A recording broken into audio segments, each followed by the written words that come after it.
бид энэ боловсрал эрүүл мэндийн асуудал дээр их тийм нам дор дуугаар ухаан зарж бодит байдлыг ойлгож нөхцөл байдал дүн шинжилгээ хийж ярих шаардлагатай болчиход байна. Ийм одоо эмзэг сэдвээр бол их тийм хоорондоо ялангуяа хууль тогтоогчд маань хидэр ёдор гэж хэрэлдэж уралдаж популизм хийж ерөөсөө болохгүй. Ялангуяа энэ сэдвүүдээр улс төр гэж ерөөсөө болохгүй. Ч одоо үнэхээр энэ эх орны ирээдүй энэ гэрэлт ирээдүй ярьж байгаа бол бид энэ дээр яг шийдэл рүү чиглэж ярих хэрэгтэй. Тэр шийдэл дээр яг мэрэгэн ухаанаа уралдуулж Монголын парламент хууль тогтоох замаар хяналт хэрэгжүүлэх замаар засгийн газартаа бас чиглэл өгөөд хаана асуудал вэ түүнийг нь оншилж ярихгүй болохоор энэ нэг тийм одоо морин туурайн төвөргөөс шиг хүчтэй салхи шиг болоод дуусчдаг. Эцсийн эцэд хохирж байгаа нь нөгөө багш нар нөгөө салбарынх.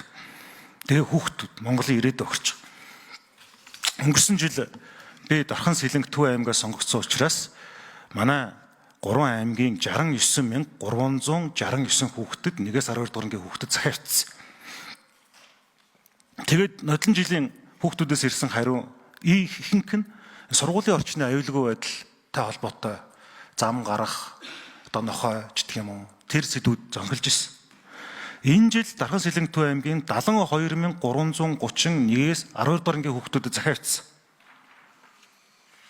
Ингээд энэ хүүхдүүдийн ирж байгаа 4000 гаруй хариу захиаг зарим нь цахимаар зарим нь цаасаар ирж байгаа. Дүн шинжилгээ хийгээд үтсэн. Хөөхий багш нарын маань цалин нэмэх боломж байна уу гэж. Өнөөдөр нийт багш нарын төгсөө гарч байгаа багш нарын 60% нь 6 жилийн хугацаанд ажиллаа өөрчилж байна.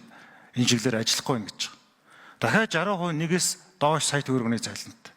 Яг үүндээ хэцүү шүү дээ. Доктор сууршилтай байж чадахгүй байгаа гол асуудал чинь нийгмийн хангамжийн асуудал. Мөнгөтэй гишүүний хилээд байгаа, галуудар гишүүний хилж байгаа эдгээр асуудлуудыг би зарчмын үед эмчиж байгаа. Тэгэхээр хүний эрх талаас тэр ерөөсөө нийгэмд шудраг бус байдлыг хүмүүс ингээд одоо хүүхэд байхасаа мэдэрч өсөж байгаа орчин чинь өөрөө энэ сургуулийн орчин болчиход байгаа байхгүй. Хүний эрхийн үндэсний комиссаас хийсэн судалгаагаар орон нутагт байгаа сургууль, Улаанбаатарт байгаа сургуулийн чанар өөр. Зарим газар 2-8 дахин ялгаатай байгаа. Чин одоо эцэг их нь хаана амьдарч байгаа, аль аймаг, аль суманд амьдарч байгаагаасаа болоод тэр хүүхдүүдийн Монгол улсын иргэн хүний хувьд гарааны тэгш байдал хангагдахгүй байна гэдэг бол дахиад шудраг ус. Тэр Монголын төр бол энийг нэг салбарын яаманда 100% даатгаад дуртай үедээ тэднийг шахдаг, загнадаг гэхээс илүүтэйгээр бид нар альж тойргоос сонгогдсон бай хамаагүй Монгол төрийн түшээдл бол энэ бүгдээрээ санаа зовж шийдэл дээр нь төвлөрч ярих зайлшгүй шаардлагатай болцсон. Дашрамт дуртахад энэ Стиленбош гэдэг сургуулийн нэг ишлэл их алдартай байдаг л да. Өмнөд Африкийн бүгд найрамд улсын аливаа улсыг сөнөөхөд атомын бөмбөг цөмийн зэвсэг хэрэггүй.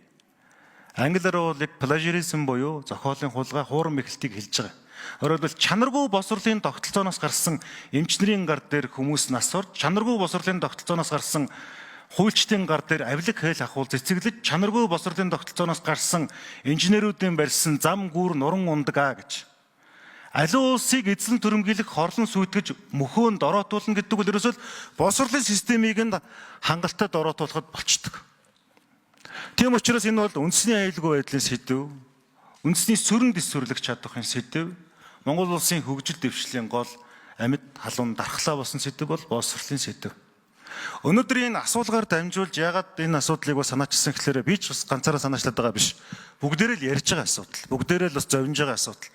Багш нар маань одоо ингээд хөхөө өвлийн хүүтэн болох гэж байна. Талбай дээр ингээд очиод хүүтэн цементэн дээр 70-80% эмхтэй хүмүүс байгаа шүү дээ. Тэр нэг картонын цаас тавьсан тэр нь юу л одоо ажрааж тэгэл шууд л одоо доороосоо өвчтэй болохоор байгаа байхгүй. Ингээд нэг илэг зүрх эмтэрмээр л юм болоод байгаа. Энийг бид нар одоо ингээд нэг зүгээр хараад байдгал нэг чагсаал болдог нь нэг цуглаан биш. Тэр хүмүүс чинь тэнд очиод ажиллаа хийж явах хэрэгтэй. Адаглал эрүүлэн дээр хохирж болохгүй шүү дээ. Тэр энэ дээр хэдүүлээ ингээд нэг яам хурал их хурал гэж тал болохоос илүүтэйгээр зүгээр яг Монголын төр юм чинь нэг талаас асуудлыг авч үзээд үнэлж дүгнээд шийдлүүдээр төвлөрөөд ажиллая гэдэг л энэ нээлтийн одоо хуралдаан болж байгаа гэж үзэж байгаа. Тэгээ ингээд цаашлаад одоо ажилламаар нь өрөнтэй гишүүн, манай Зулбахар гишүүний хэлж байгаа, Галуулрат гишүүний хэлж байгаа, манай Мөнхтэй гишүүний хэлж байгаа. Тэгэхээр 1 минут гэж.